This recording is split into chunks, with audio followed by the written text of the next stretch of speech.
वंदन। इच्छामि खमा समरो वंदियु जावणी जाय निस्सियाय मत्थे वंदामि।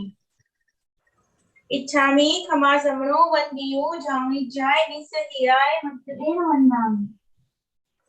इच्छा कारण संधिसाव भगवान इच्छकार सुराई सुख तप शरीर निराबाध सुख संयम जात्रा निर्वाह छोजी स्वामी साता छेजी बात पानी नो लाभ देजोजी। इच्छामि खमा समरो वंदी उ जावणी जाय निस्सियाय मत्थे वंदामि। इच्छा करेण संधिसाव भगवान अभूत नोमी अभ्यंतर रायम खामेउ इच्छम खामेमी रायम। जंकिंची अपत्यम परपत्यम भद्रे पाणी गिनी वेयावत्ते आलावे संलावे उच्चासने समासने अंतर्भाषाए उगडी भाषाए जंकिंची मध्य विनय परिहीनम सुहुम वा वायरम वा तुभ्ये जानः अहम न जानामि तत्समिच्छामि रुद्रम। साहेब जी सुक्षातः गुरु प्रसाद स्वामी खमा समनो वंदी उ छावणी जाय निस्सियाय मत्थे वंदामि। इच्छा करेण संधिसाव भगवान वायना संधिसाव इच्छामि खमा समनो वंदी उ छावणी जाय निस्सियाय मत्थे वंदामि। इच्छा करेण संधिसाव भगवान वायना लेशु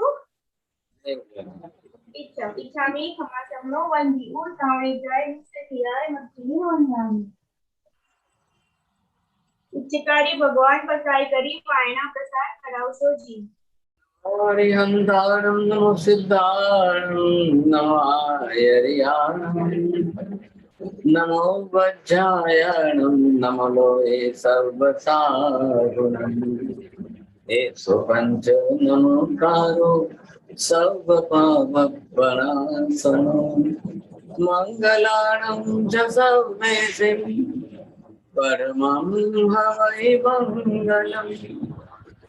जय जगजीव जोनि वियानो जगगुरु जगानंदो जगनाहो जगवंतो जय जगत्प्रियामोदय जय सुयान प्रभु तीर्थयराणम पश्चिमो जय जय गुरुलोगानंद जय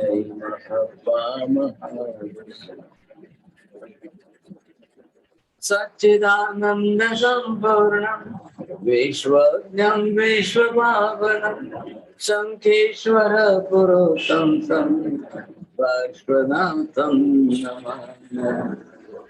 सर्वारिष्ट प्रणाशाय सर्वाभिष्टार्थदाय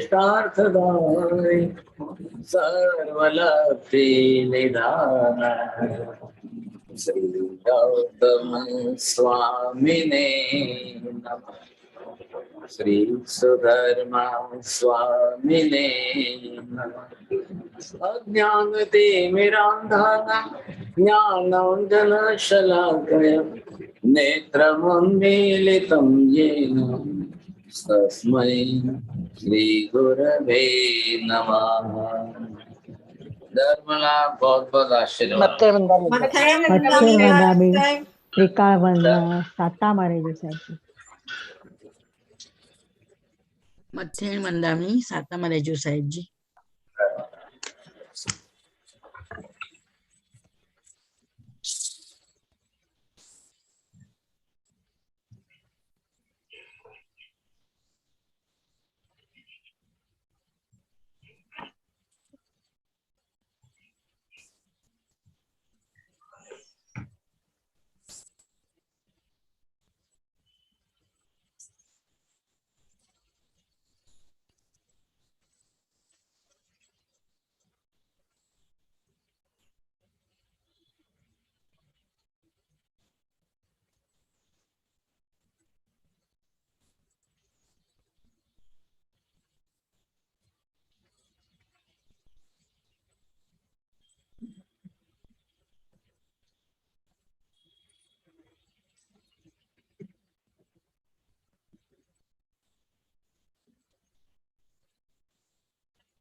पहला प्रश्न यहाँ पर ये उपस्थित हो रहा है, इच्छा के अनुसार भोजन करना या शरीर की आवश्यकता अनुसार भोजन करना, पेट के अनुसार भोजन करना या जीभ के स्वाद के अनुसार भोजन करना या शक्ति के अनुरूप भोजन करना या रोग के अनुसार भोजन करना, या आप जितने प्रश्न उपस्थित करो उसमें से आपको कौन सा सही लगता है, बोलिए।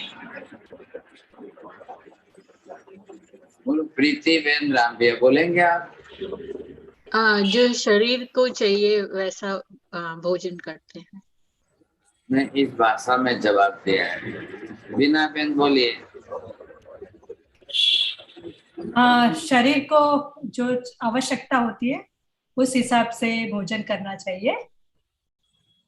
शरीर भोजन करता है कि मन भोजन करता है कि आत्मा भोजन करती है, कौन खाता है, ख्याल आ सकता है?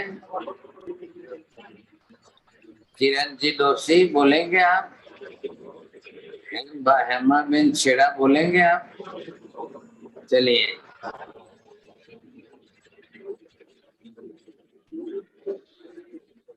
हसमुख भाई शाह बोलेंगे आप? तर्क के लेवल पे तो मन भोजन करता है। अच्छा, बोलो एल्साबेन, बोलो क्या बोलना चाह रहे हैं? जी, आत्मा भोजन करती है शरीर के माध्यम से। अच्छा, अब नहीं, आप जो है पहले मैंने पूछा अलग था और एल्साबेन ने बहुत चतुराई से इस बात सेट कर दी, तकलीफ की। चलिए साहब, अब आप यहाँ पर देखिए मेमोरी जो है वो कहाँ पर है। अब ये हमारा जो है एक भाग बन गया है, ये मेमोरी है। आपने 8 दिन तक आपकी जीभ पर जो स्वाद आया उसकी सबकी मेमोरी आपको यहाँ सेट पड़ी हुई है। ये आपके अंदर मेमोरी के सेटिंग है, मीठा, खट्टा, तीखा, खारा, तुरा।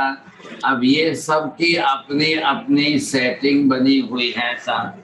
तो जीभ के ऊपर का स्वाद जो आया आपको, इसकी मेमोरी है। अब पेट में गया, पाचन हुआ, क्या हुआ, वो कुछ भी आपकी मेमोरी में नहीं है साहब। बस सिर्फ आपके जीभ की जो मेमोरी है वो है।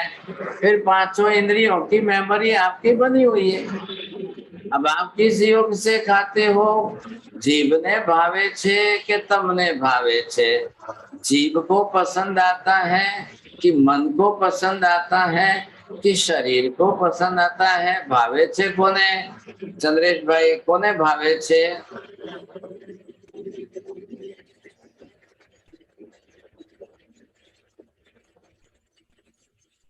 मन ने भावे ते खाइए जी। चलो, इनका कहना है मन ने भावे छे ते खाइए। बोलिए उमेश जी, आपको क्या कहना है? हमारे जो जीभ को अच्छा लगता है जी। इनका कहना है जीभ को अच्छा लगता है।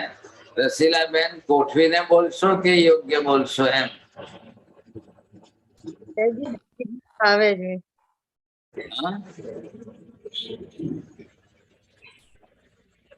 भावे छे, कोने भावे छे? जीभ ने। जीभ ने। चलिए कुंजल बेन, आपका क्या कहना है, कोने भावे छे? अनम्यूट करके कुंजल बेन। મન અને જીભને તે ये જીભ भी પર આવે, ઈચ્છા મનની હોય છે। हाँ, इन्होंने युक्ति की है कि 2 बोलते हो साथ, मन और जीभ ने। अब पहली बात, आप सब लोग बोल रहे हो, अभी तक आपने शास्त्र द्रव्यानुयोग की क्लास पढ़ी है। अरे गंधर्ववाद आप पढ़ रहे हो, थोड़ा बहुत तो समझिए भाई साहब। सब पानी फेर दिया आपने।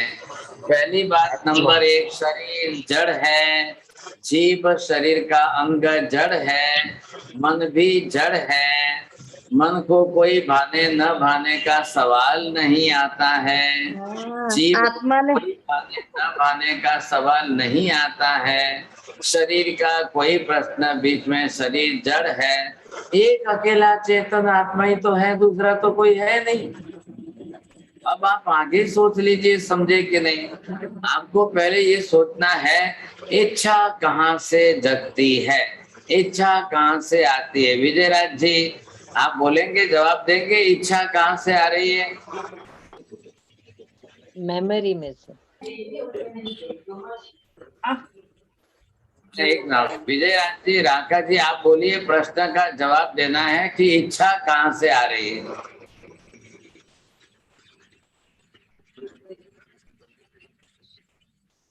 सुन पा रहे हैं तो बोलिए, जवाब दीजिए। ठीक है, चलो आपकी इच्छा। हाँ जी,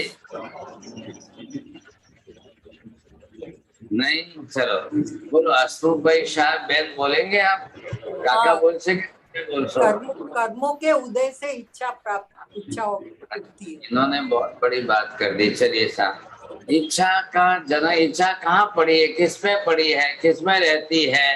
आत्मा में। बोलिए। नहीं, शायद चलो वो मेमोरी में रहती है। आत्मा। इच्छा, चंद्रेश भाई आप जल्दी करिए, बोलिए। ઈચ્છા આત્મામાં થાય છે સાહેબ, हाँ? આત્મામાં ઈચ્છા થાય છે। तो इन्होंने कहा आत्मा में आती है। बोलिए आप, कुंजल बहन आप भी आत्मा ही कह रहे हैं? नहीं, मेमोरी में जो पहला मेमोरी में છે ને ટેસ્ટ, मेमोरी लिखा है इसलिए इन्होंने मेमोरी कह दिया है। अब आप पहले ये सोचिए, इच्छा न तो आत्मा के साथ है न मेमोरी के साथ है, ये मात्र आती है रागद्वेष में से आएगी। ये रागद्वेष क्या है, ये कहाँ से आए हैं? ये दोनों जो है ये मोहनीय कर्म है साहब। अब मोहनीय कर्म के अंदर के ओरिजिनल सीड्स ये दो बीज है। अब राग बढ़ेगा तो इच्छा आएगी, द्वेष बढ़ेगा तो इच्छा आएगी। कारेला નથી ભાવતા અને બદામની બરફી ભાવે છે કે પછી મરચાના ભજીયા ભાવે છે? એલ્સાબેન ને શું ભાવે છે બોલો? સાહેબજી તળેલું નથી ભાવતું। कશું નથી ભાવતું। वाह, चलो बहुत अच्छा। अब ये आपको देखना है। अब ये चीजें जो है, अब मेमोरी में क्या रहेगा, जो बार बार आपने खाया है और उसका टेस्ट आपने जो लिया है वो मेमोरी अंदर संग्रह करके रखेगी। छोटे बच्चे को माँ जब अपना दूध पिलाती है तब तो उसको कुछ भी, मम्मी दूध मीठा नहीं, ऐसा कभी नहीं बोलता है बच्चा। जब माँ का दूध पीता है तो शक्कर के या मीठापन का कोई प्रश्न ही नहीं है।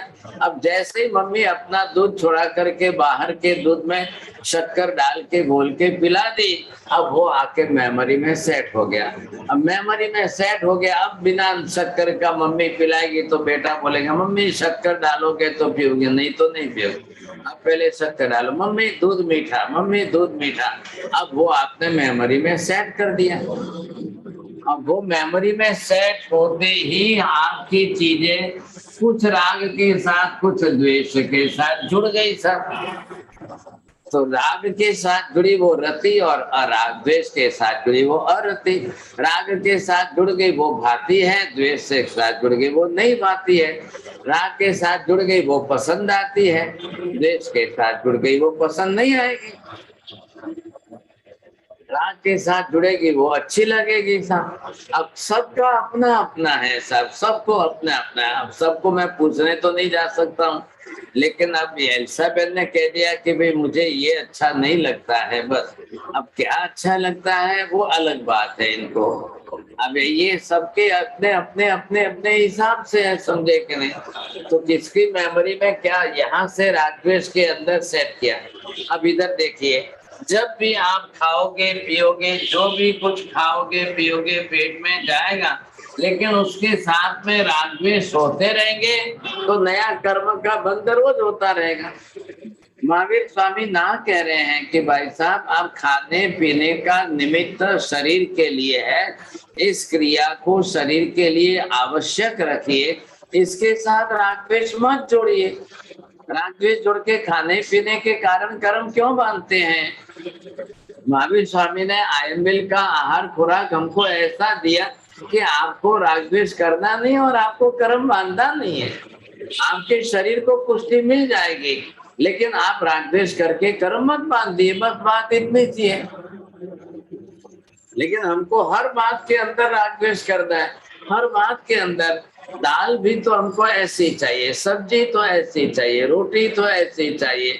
हर चीज में आप राग द्वेष करोगे तो शरीर के अंदर खुराक तो जाएगा 2-4 रोटी का, रोग खुराक तो रहेगा शरीर में, 5-10 कलाक रहेगा या एक दिन रहेगा, कल तो विसर्जन हो जाना है।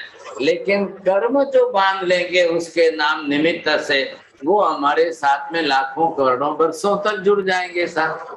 नंबर 1, आहार का संतुलन ऐसा करिए, आहार के साथ इच्छाओं की मात्रा घटाते जाइए। आहार भोजन के वस्तुओं के साथ में आपको इच्छा तत्व बीच में मत लाइए, प्रकृति बीच में लाइए। बस मेरी शरीर की प्रकृति कौन सी है, कैसी है, अब मैं शरीर की प्रकृति को देखकर खाऊं कि मैं पदार्थ की प्रकृति को देख करके खाऊं? पहले ये नक्की करिए अंदर से। यहाँ पर मैंने ये लिखा है प्रकृति। नंबर 1 पहले जो है आपके शरीर की प्रकृति क्या है। यहाँ शरीर की प्रकृति आई बात पित्त और कफ की, अब वो आपको देख करके चलना है।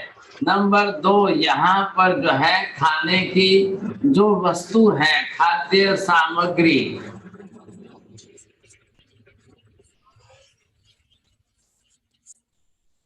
वस्तु की अपनी प्रकृति है। तुअर की दाल की प्रकृति अलग है, चने के दाल की प्रकृति अलग है, मटर के दाल की, मसूर की दाल की, सबकी प्रकृति अलग अलग है। अब आपको देखना है तो सबकी प्रकृति जोड़िए। अब इधर जो है तीसरे नंबर पर काल प्रकृति जो है, तो काल प्रकृति मतलब क्या, विंटर सीजन के अंदर आपको उसकी प्रकृति समझनी चाहिए। कुछ रोग विंटर में ही पनपते हैं, कुछ स्किन डिजीज जो होते हैं वो समर सीजन में ज्यादा पनपते हैं, कुछ रोग ऐसे हैं कफ के रोग वगैरह, अगर वो अलग सीजन में पनपते हैं तो वो काल आपके ध्यान में आना चाहिए सर। हर एक रोगों का हर एक काल के रोग है। रेनी सीजन, बारिश की रीजन होगी तब वात प्रकृति बढ़ेगी, समर सीजन आएगी तब आपके अंदर कफ प्रकृति बढ़ेगी, समर विंटर सीजन में कफ प्रकृति बढ़ेगी, समर सीजन में पित्त प्रकृति बढ़ेगी सब। बस ये सब जगह पर अलग अलग है। अभी बंबई में गर्मी ज्यादा है तो वहां पर चेन्नई में बारिश हो रही है साहब, तो देश क्षेत्र तो बदल गया। अब देश क्षेत्र बदलने से वहां की प्रकृति और यहाँ की प्रकृति अलग अलग हो गई। अब इसी तरह से ये काल के साथ में जोड़ दिया था। अब आपके साथ में खाने पीने के लिए जो बर्तन है, अब चाहे बर्तन रसोई बनाने के हैं चाहे आपके खाने के, अब दोनों के निमित्त में बर्तन की प्रकृति क्या है उसका कभी विचार किया कि नहीं किया आपने? एक्शन रिएक्शन वहां होता है, किस बर्तन में व्हाट टाइप ऑफ कंटेनर्स, आप किसमें क्या खा रहे हो उस हिसाब से आपके उसकी वस्तु की प्रकृति में परिवर्तन आएगा। आपने प्लास्टिक ले लिया और उसमें खट्टे पदार्थ लेकर खा रहे हो तो रिएक्शन आएगा, आपको समझना है। आपने एल्यूमिनियम के बर्तन लिया और उसमें सॉल्ट वगैरह डालकर रसोई बना रहे हो तो एल्यूमिना ऑक्साइड होना ही होना है, तो ये रिएक्शन आना ही आना है साहब। आपको ये सोचना है कि इसके अंदर क्या होता है। नॉन रिएक्टिव ऐसे दूसरे कौन से हैं, बिल्कुल रिएक्शन न आवे ऐसे मिट्टी के बर्तन है सबसे बढ़िया अच्छे जो हैं। लेकिन अब आप लोगों को लगता है कि मिट्टी के बर्तन रखेंगे तो हम करोड़पति कैसे कहलाएंगे। आप जो क्रॉकरी जो यूज करते हो वो हमारे लिए बहुत ही खतरनाक चीज है, क्योंकि वो बॉर्न चाइना की है तो उसके अंदर तो बोन पाउडर भी आएगा। क्रॉकरी तो घर में होनी ही नहीं चाहिए सा। प्लास्टिक के बर्तन, अब सबके घर की चेकिंग कौन करे सा? एल्सा बहन तो इतने एटलांटा में, तो उनके घर में तो देखने ही कौन जा रहे कि क्रॉकरी है कि नहीं है।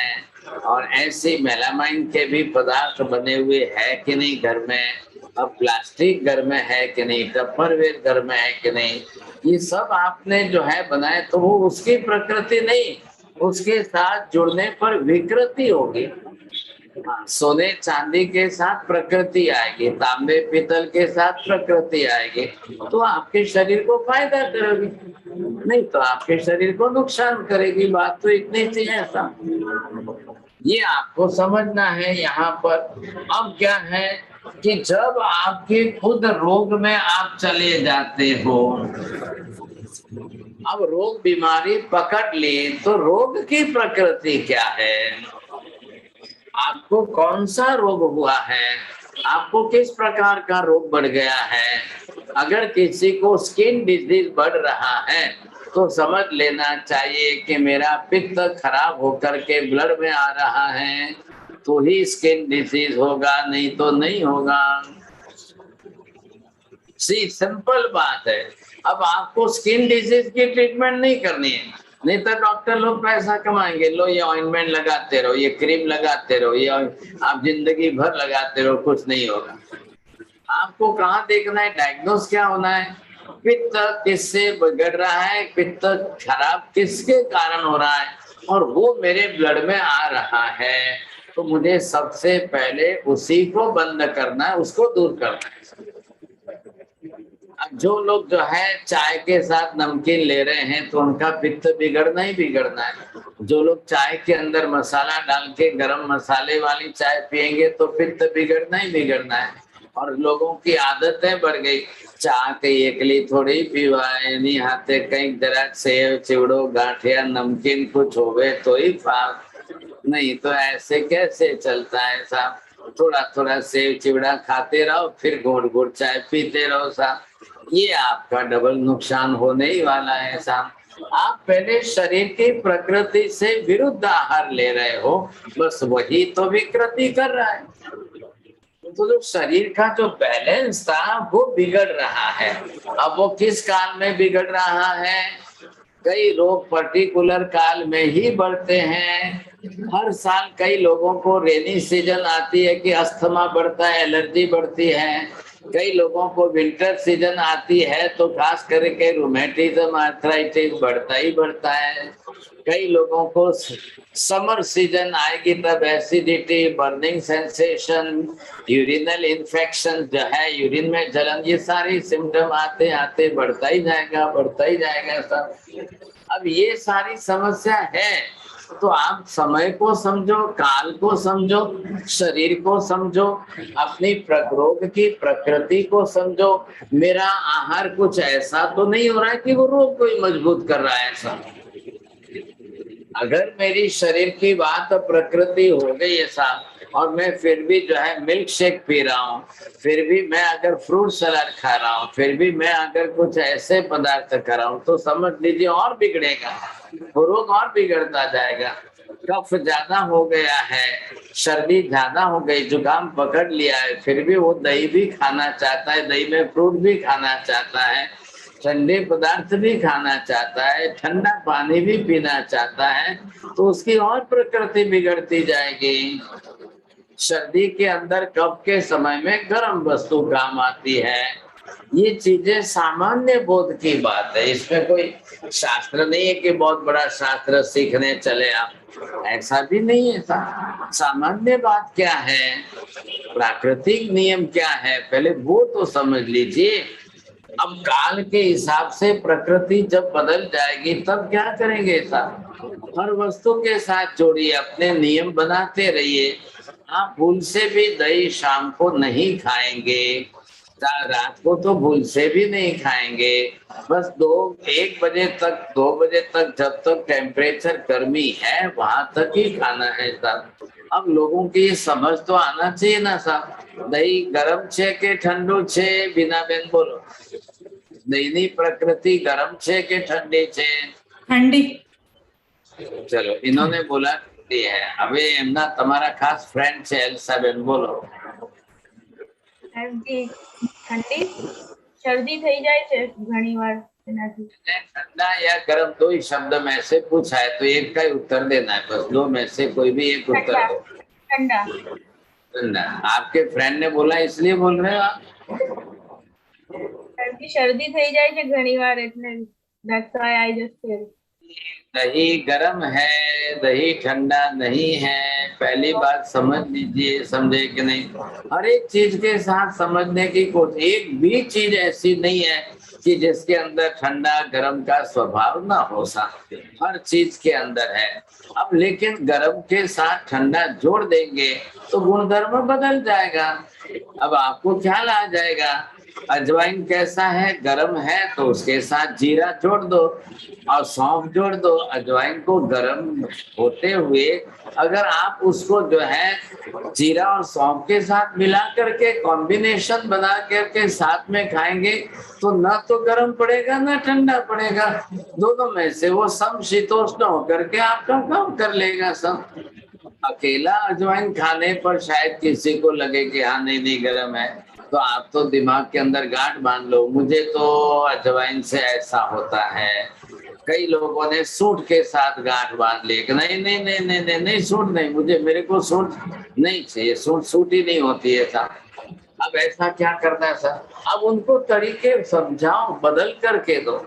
अब जब आवश्यकता लगती है कि सूट के बिना अब इनका काम शरीर होना ही नहीं, चलना ही नहीं है सर, तो फिर कुशल वैद्य उसकी प्रकृति को बदल करके देते हैं सर। सुबह में कौन सा खाना, दोपहर को कौन सा खाना, शाम को कौन सा खाना, रात को खाना की नहीं, ये सब जो है काल के हिसाब से प्रकृति है। तो काल ने प्रकृति के साथ में क्या संबंध है? रात में कब बढ़ता है, दिन के अंदर जो है, फिर दिन के अंदर सुबह सुबह जाने के बाद पित्त बढ़ेगा और शाम के बाद वायु बढ़ता जाएगा। એટલે જેટલા લોકોને ગેસ વાયુ વધારે થાય એ બધાને સાંજ પછી થાય છે। 4 बजे के बाद, 5 बजे के बाद, 6 बजे के बाद, 7 बजे परेशान होंगे बेचारे। और सुबह उठेंगे नींद में से तो पूरा गला भरा हुआ है, बोला भी नहीं जाएगा। अरे नहीं रुको भाई, थोड़ी देर के बाद मेरे को पहले गला साफ करने दो। अब वो जा करके नहीं कोई तो बोलेंगे मैं चाय कॉफी पीऊंगा तो ही मेरा दिमाग काम करता है, कोई मैं बोल सकता हूँ। ये सब गलती है हमारी, ऐसा नहीं होना चाहिए। आपने अगर शाम को जैसा तैसा खाया है, आपने अभी एल्सा बहन को दिमाग में गांठ बन गई, दही से सर्दी होती है। कोई दही से सर्दी का क्या कोई संबंध है क्या? हजारों लोग दही खाते नहीं होते। प्रकृति देखिए आपने, लेकिन ये है कि दही कब खाना है, टाइम कौन सा है, किसके साथ खाना है, कैसे खाना है, किस समय में खाना है, और फिर जो है कैसे। तो ये सारे तरीके अगर आप समझ जाएंगे तो ये आपके अंदर की मेमोरी बदलनी चाहिए, क्योंकि हर चीज के साथ देश, क्षेत्र, काल और भाव का संबंध है। देश प्रकृति, अभी इधर मैंने लिखा नहीं, ये लिखता हूं मैं यहाँ पर, देश प्रकृति क्या है।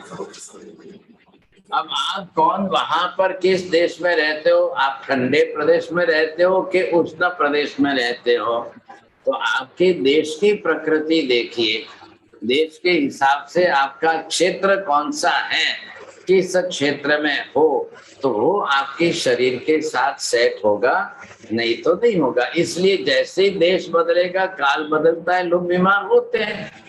आप वहां से अगर आप अमेरिका से सीधे इंडिया में आओ तो 2 दिन में तो आपकी क्लाइमेट चेंज होता है, शरीर चेंज होता है, सब कुछ बदल जाता है। अब यहाँ शरीर आकर के उसको सेट होने में थोड़ा टाइम लगता है।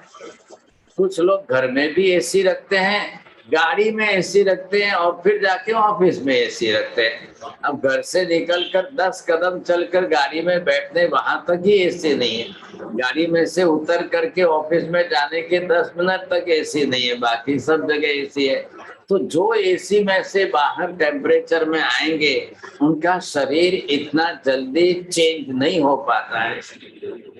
आप दोपहर को 2 घंटे बाहर से घूमकर आए और पैर रखते ही घर में फ्रिज का ठंडा पानी पी लिया, ऐसा नहीं बहुत गर्मी लग रही है, नहीं अभी तो इतना पसीना हो गया है, फटाक से फ्रिज खोला, ठंडा पानी पिया, समझ लो बीमारी पकड़ लेगी। या फिर गर्म में से ठंडे में जाकर या ठंडे में से गर्म में जाकर के, तो ये हम गलती कर रहे हैं, समझे कि नहीं? कहाँ गलतियां हो रही है? वर्ण, गंध, रस, स्पर्श, ये हमारे साथ में जुड़े हुए हैं। बीमारियां क्यों आती है? अब रोग आ गया तो रोग की प्रकृति क्या है? चलो, सर्दी जुकाम हो गया तो क्यों हुआ है? अब सर्दी जुकाम के कारण क्या है? सर्दी जुकाम का स्वरूप कैसा है? अब कफ आपका वाइट है, लिक्विड है, जस्ट लाइक ट्रांसपेरेंट है, जस्ट लाइक वाटरी है, कि जस्ट लाइक ग्रीनिश हो रहा है, कि येलोइश हो रहा है, कि ज्यादा गाढ़ होता जा रहा है?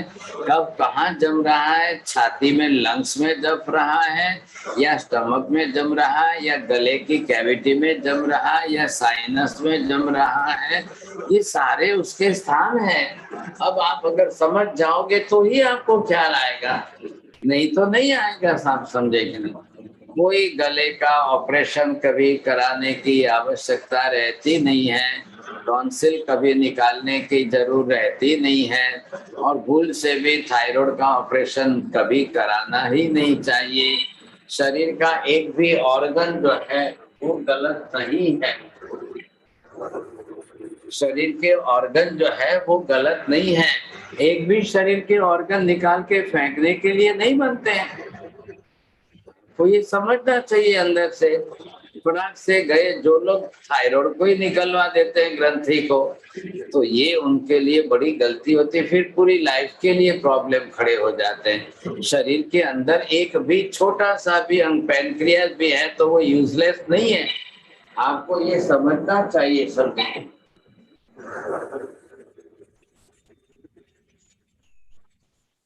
तो ये हमको ख्याल आ जाए तो बहुत बड़ी बात है। हम नहीं समझेंगे तब जाकर के मुश्किल होनी है। तो ये हेतु है कि आप प्रकृति को पहचानें। अब आई बात खाद्य वस्तु।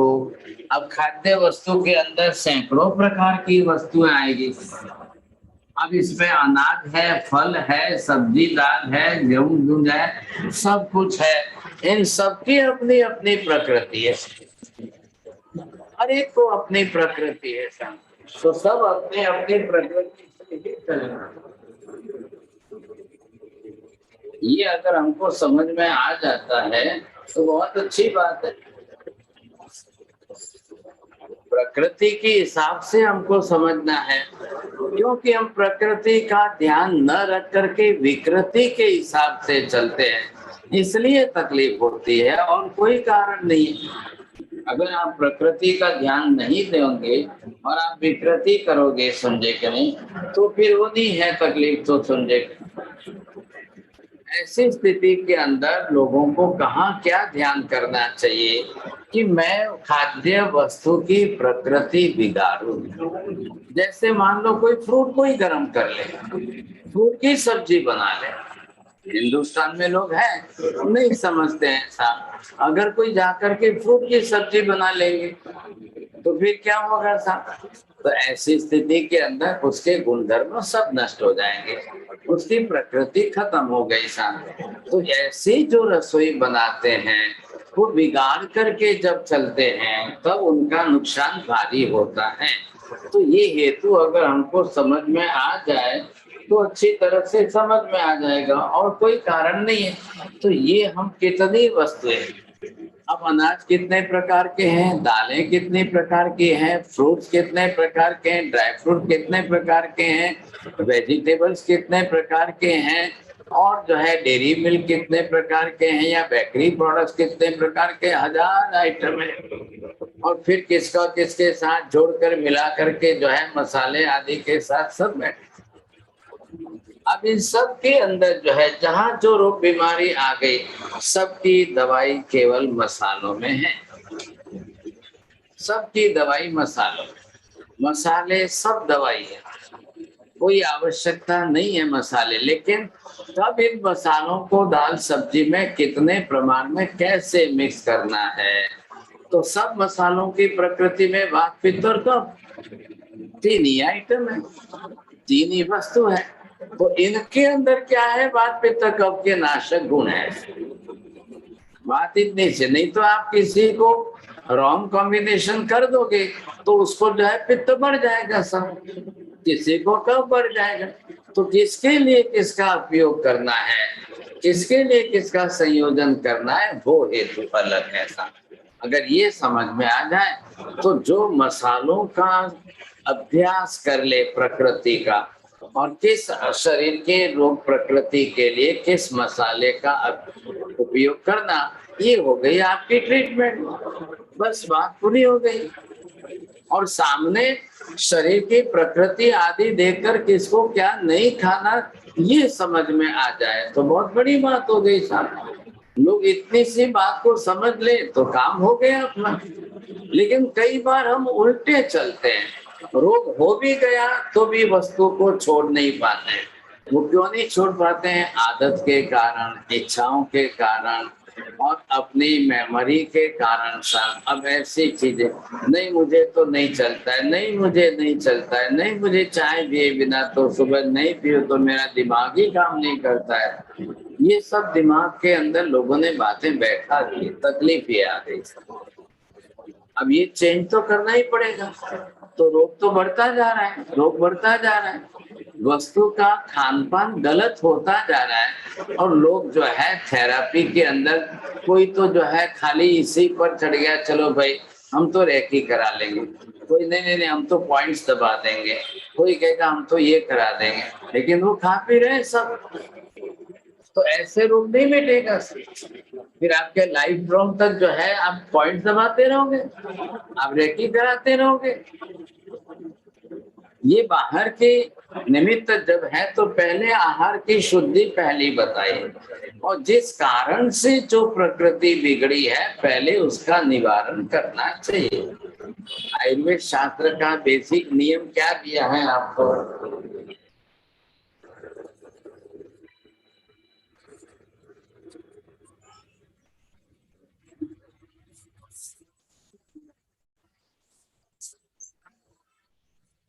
ऐसी स्थिति के अंदर यहाँ पर हमको ये देखना है कि किस समय हम किस वस्तु का कैसे उपयोग करें, कैसा उपयोग डालना है हमको, ये हेतु हमको समझना बहुत जरूरी है।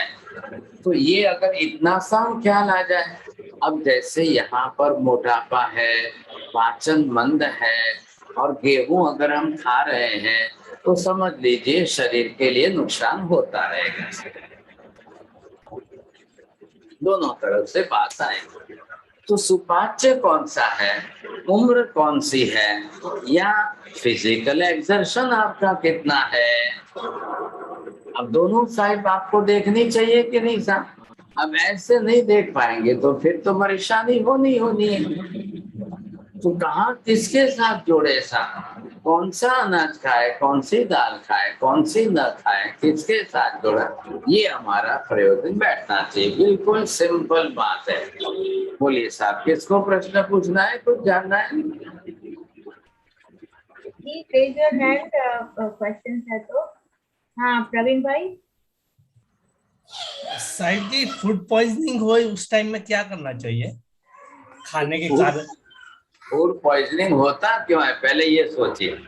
तो होने के बाद की बात करें कि हो जाए तो क्या करना, लेकिन नहीं होना चाहिए उसके लिए क्या करना है, पहले वही तो देखना है। उसका रास्ता क्यों नहीं करना? जैसे खाने में जा कुछ मैंने वही पूछा, आपके प्रश्न के सामने मैं और डिटेल करना चाहता हूँ। मैं आपको ये पूछता हूँ कि फूड पॉइजन होने की नौबत क्यों आती है, इस पर क्यों नहीं पूछते हो आप पहले इस पर क्यों नहीं ध्यान दे रहे हो? क्यों फूड पॉइजनिंग होती है?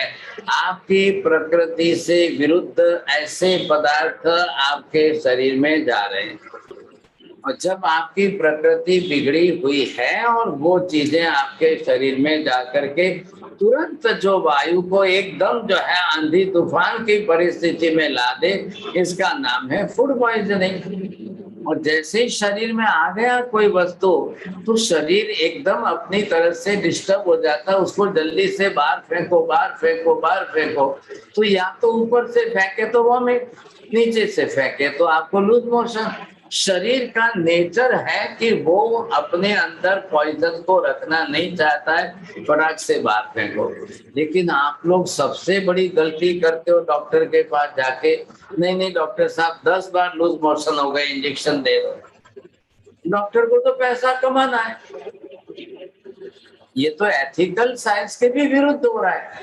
For the nature of the body, शरीर की प्रकृति उसको बाहर फेंकना चाहती है, तो आप उसको बाहर फेंकने से रोक क्यों रहे हो? ये गलती क्यों रहे हो? शरीर ने अपना वायु उस समय बढ़ाकर आंधी तूफान कर दिया है और शरीर उसको बाहर फेंकना चाह रहा है, और फिर भी आप उसको जबरदस्ती रोकना चाहते हो। ये गलती कभी मत करिए। फूड पॉइजन होने पर सबसे पहला शरीर को सहयोग करो, थोड़ा त्रिफला और ले लो, हल्दी मिला करके त्रिफला ले लो, शरीर को सपोर्ट करो। भाई शरीर जब बाहर फेंक रहा है तो थोड़ा सहयोग कर दो उसको, चलेगा नहीं। वहाँ मेंटली डिस्टर्ब मत हो गई है कि भाई 10 बार लूज मोशन हो गए तो 12 बार होने दो, 2 बार और ज्यादा हो जाएगा चलेगा, लेकिन उसको जबरदस्ती प्रकृति के विरुद्ध जाकर रोक करके नुकसान मत करो। अब वो फूड पॉइजन कब होता है कि या तो आपने खाद्य पदार्थ देखा ही नहीं। आजकल दुनिया में चल रहा है बस वस्तु बिकनी चाहिए, लोगों को जीभ के टेस्ट से मतलब है, बाकी किसी से मतलब नहीं है। अब उसके अंदर या तो फंगस बढ़ गई या 2 दिन का पड़ा भी है, बासी भी हो गया, कुछ भी बिगड़ गया, तो भी वापिस जो है उसको निकाल के गर्म करके मसाला डालकर फिर थोड़ा सा ऐसा ऐसा करके खिला देंगे। वो चीजें फूड पॉइजन करेगी, जिसकी प्रकृति एकदम नष्ट कर देते हैं, वो आपको जाकर के फूड पॉइजन करेगी। तो वो मतलब क्या, पॉइजन मतलब क्या? शरीर के अंदर बिल्कुल ही वात पित्त इतना डिस्टर्ब हो गया कि उसको फेंकना ही फेंकना है शरीर को। तो नेचर है, बॉडी अपना नेचर इतना अच्छा काम कर रही है कि शरीर से बाहर फेंक के शरीर को सुधार लो जल्दी से। आप समझ नहीं पाते हो और आप उसको रोकने की गलती कर लेते हो। आप बहुत अच्छी तरह से कड़वे नीम के पत्ते ले लो, तुलसी के पत्ते और थोड़ी हल्दी डालकर, अजवाइन डालकर हर डे के साथ में 2-4 बार फाकी बना करके चबा लो। आपका फूड पॉइजन 24 घंटे में खेल खत्म हो सकता है। बीना बेन, अरे सर वो ये बर्तन रिलेटेड है। अभी कहाँ मैंने देखा कि मतलब पढ़ा कि वो जैसलमेर का कोई स्टोन आता है, उसमें दूध रखो तो दही बन जाता है। तो ये पत्थर का ऐसा गुण है? जी है, अमुक पत्थर का गुण आता है। फिर वो नारियल छोड़ते हैं, उसके पीछे का गुण आता है। कभी ऐसे चांदी के अंदर ऐसा गुण आता है कि डालो तो दूध को दही बना दे। ऐसे पदार्थ है क्या है, क्योंकि उनके अंदर वो रस है, तो वो जाकर के दूध के अंदर परिवर्तन कर देते हैं। बस बात इतनी सी। वो बर्तन के स्पर्श मात्र से फूड को असर होता है ना? हाँ, तो उसके अंदर वो गुणधर्म है, होता है, समझे। हाँ। तो हम जो बोलते हैं कि कासा की वो थाली में खाना, फिर वो फर्क वही आता है ना? फर्क नहीं है, कासा की थाली में आपको मिनरल्स मिल रहे हैं सारे। वो एक धातु के बर्तन में आपको मिनरल शरीर को जरूरी है, इसलिए बस, और कोई कारण नहीं। अच्छा, ठीक है। हाँ, योगी बेन शाह। हाँ महाराज साहब, आपने बताया कि चाय में मसाले नहीं डालने चाहिए, तो मिल्क में भी ऐसा ही है, कोई भी मसाला नहीं डालना चाहिए, इधर सूंठ, गंठोड़ा और टी मसाला? नहीं, मैंने चाय का बोला है, आप सब में बात बैठा देंगे क्या? मैंने पूछा, इसलिए मैंने पूछा कि दूध में भी ऐसा है और नहीं है। आप तो बहुत बड़े एक्सपर्ट है, जब चाय का निषेध किया तो सब में बात बैठा दो। ऐसा नहीं होता है। दूध में गंठोड़ा आपको फायदा करेगा, लेकिन किसकी प्रकृति में, वो देखना है आपको। और किसी दूध के अंदर ज्यादा से ज्यादा इलायची, सूंठ और सौंफ ये आपके लिए बढ़िया चीज बन जाती है, क्योंकि दूध के अंदर लैक्टोज जो है उसकी वास्तव प्रकृति है। तो जो लैक्टोज की मात्रा है वो गैस वायु करने वाली है। तो थोड़ी सी सूंठ डाल दी और थोड़ा सौंफ डाल के इलायची डाल दी, तो जो सूंठ जो है वो वातनाशक बन गई, इलायची जो है वो भी वातनाशक बन जाएगी, और इलायची के साथ सौंफ जो है वो वातनाशक बनकर इलायची पाचक बन जाएगी। ये इतना सा सिंपल, जिसके गुणधर्म जुड़ते हैं वो फायदा है। चाय में कॉफी में क्या होता है कि चाय के अंदर वो जाकर पित्त बढ़ा करके दिमाग की नसों को नचाने लग जाता है, वो नुकसान हो जाता है, पित्त प्रकृति खराब कर देता है। थैंक यू महाराज साहब। उमेश भाई। मथे बंदा भी महाराज जी। महाराज जी स्टील के बर्तन यूज करने चाहिए कि नहीं जी? तो नुकसान कारक है, स्टील के ज्यादा हार्ड का नुकसान वो ज्यादा करती है, लेकिन अब वो कंपैरेटिवली बेटर है। एल्यूमिनियम से बचना है इसलिए स्टील लाओ। अब बाकी तो तांबे पीतल हमारे यहाँ गुणकारी थे ही थे, तो बेटर के कंपैरिजन में बस, और कुछ नहीं। नहीं तो स्टील भी इतने फायदा कारक तो नहीं है सर। दूसरा महाराज जी, अदरक जो है, अदरक खाना चाहिए या नहीं खाना चाहिए जी? वो मसाले में आता है कि नहीं आता है जी? अदरक जिसको जिंजर कहते हैं, अदरक अदरक अनंत काय होती है ना जिंजर, वो सूखी बनती है तब सूंठ का काम करती है बस। तो जब आपकी वात प्रकृति ज्यादा हो तब उसको कैसे उपयोग करना, नहीं तो अदरक खाएंगे तो पित्त बढ़ जाएगी। जैसे अनंत काय का त्याग रखो, उसमें अदरक का त्याग करो। चंद्रेश भाई। साहब जी कौन से सीजन में कौन सा फ्रूट खाना चाहिए? कौन सी सीजन में कौन सा फ्रूट खाना चाहिए? ऐसे बोल रहे हैं कौन सी सीजन में कौन सा फ्रूट खाना चाहिए ऐसा? बिल्कुल बिल्कुल। देखिए, जब आपकी समर सीजन आ जाए तब ऑरेंज वगैरह, मौसम्बी वगैरह which contain the high percentage of water, जैसे वाटरमेलन के अंदर 60% पानी रहता है, तो वो आपको समर में ज्यादा फायदे कारक है। एप्पल केला आदि आपको जो है विंटर में ज्यादा, एप्पल तो लोग बोलते हैं 12 महीने चलता है, लेकिन जिन लोगों की कॉन्स्टिपेशन की टेंडेंसी ज्यादा रहती है उनको एप्पल इतना जल्दी अनुकूल नहीं आएगा, उनको पपीता वगैरह अनुकूल आ सकता है। और जैसे समर सीजन के अंदर ग्रेप्स वगैरह है, मैंगो वगैरह है, तो सीजन के हिसाब से ही सीजनल फ्रूट खाना चाहिए। सीजन पूरी हो गई, सीजन होती है 2-3-4 महीने की, जब वो सीजन पूरी हो जाए तो प्रकृति बदलती है, शरीर बदलता है, शरीर की प्रकृति बदलती है, दोनों सामने है, उसका ध्यान रखिए आप, वो फायदा सुनिए। नहीं तो आजकल क्या कोल्ड स्टोरेज के अंदर 12 ही महीने का मिलता है, लोग कभी भी खाते हैं, तो वो नुकसान करेगा, फिर लोग बीमारी बढ़ा देगा। मीना बेन।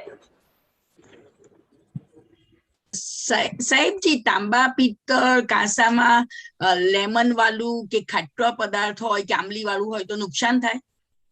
તમે અનુભવી ને ઘરના માજી છો છતાંય પૂછો છો, મને એ નવાઈ લાગે। આખી જિંદગીના અનુભવી છે, પણ એક જાણે ફરી પરીક્ષા કરવી જોઈએ। તમે જાણકાર છો માજી, એટલે તમારે કાચના વાસણમાં જ્યારે લેમન નો હોય ત્યારે ખાઈ લેવું, મારે બોલવું ના જોઈએ। હવે માજી હોશિયાર છે, આ જો હવે ડોક્ટર સાહેબ આ પૂછો કરે છે, બોલો સાહેબ। હા સાહેબજી, આપણે પાંચમ આઠમ જે તિથિ હોય છે ત્યારે કેળાનું શાક કરીએ છીએ, પાકા કેળાનું શાક, અને એવી રીતે આપણે ડ્રાય ફ્રૂટ્સ નું બી શાક કરીએ છીએ, તે ના ખાવું જોઈએ? હજી ડ્રાય ફ્રૂટ નું તો શાક કરાય જ નહીં કોઈ દાડો, તમે ડોક્ટર થઈને આવું તો બહુ મુશ્કેલ થઈ જાય। નથી કરતા હોતા કે ખારેક પછી એની અંદર શીંગ હોય, નહીં કરવાનું? તમે ક્યાં છો, ડેવલપમાં છો કે ધરતી ઉપર છો? એમ અહીંયા ધરતી ઉપર જ છીએ। નું શાક કોઈ દાડો કરાય નહીં ને થાય નહીં, જે કરતા હોય એ नुकसान करे छे। હવે रही बात है कि भाई ये जो है आप देखेंगे तिथि के अंदर हमको ज्यादा से ज्यादा विराधना डालने के लिए कहा है, तो केले में क्या है कि केले के अंदर दूसरे बीज तो है नहीं, क्या है कि नहीं, इसलिए कच्चे केले का साग होता है, पक्के केले का तो साग भी नहीं होता है। इसलिए आपको ये समझना है, फिर आप હા, बोलेंगे અમારે नहीं ત્યાં તો પાકા કેળાનું શાક કરે છે ને મહારાજ બોરવા બી આવે છે. नहीं बोल रहा उसको तो महाराज क्या है? आयुर्वेद नाम करना नहीं चाहिए, बात इतनी सी है। અચ્છा, हाँ ઓકે ઓકે. अंतर देवी काकमार, आपको क्वेश्चन है? नहीं. Okay okay. हाँ, so is anyone else have any question? Piyush भाई ने केवल છે हाँ हाँ पीयूष भाई जी बोलिए. નથી કેવું મારે વિડીયો ચાલુ બોલ મને તમે આજે પહેલી વખત તો દરવાજો ખોલ્યો છે. ના મારે નથી એને અમુક વખતે મારે બીજા કોલ્સ ને બી સાથે થાય. आवाज थोड़ो આવતો નથી. કામકાજ ના હિસાબે અમુક બીજા કામ બી ચાલતો હોય સાથે. Sorry. Okay. Okay, Saibji. So all thank you, Piyush bhai. All questions are over. Saibji, tomorrow 7 to 8 p.m. गंधर्वाद का क्लास रहेगा और then जैना का क्लास है. So please join everyone and then Sunday again सम्यक दर्शन का क्लास और जैन फिलोसॉफी रिलीजन का क्लास रहेगा. So please do join everyone. Thank you. हाँ Saibji.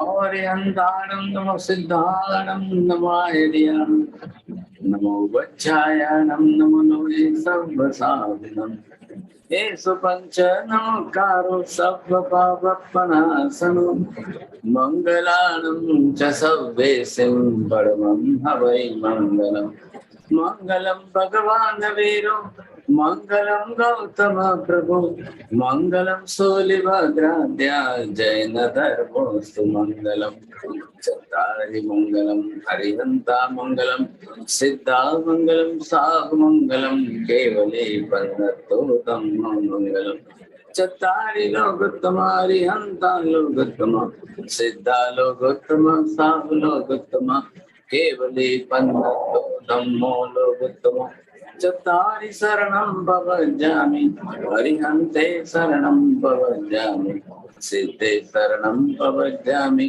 साहु शरणं भवजामि केवले पन्नतं धम्मं शरणं भवजामि सर्वमङ्गलमाङ्गल्यं सर्वकल्याणकारणं प्रधानं सर्वधर्माणां जैनं जयति शारदि धर्म लाभ बहुत त्रिकाल वंदना साहिब जी. सुख सकाए जो त्रिकाल वंदना साहिब जी. कृतज्ञोस्मि प्रणाम सभी को. प्रणाम. प्रणाम. जय जिनेंद्र. Thank you. जय जिनेंद्र.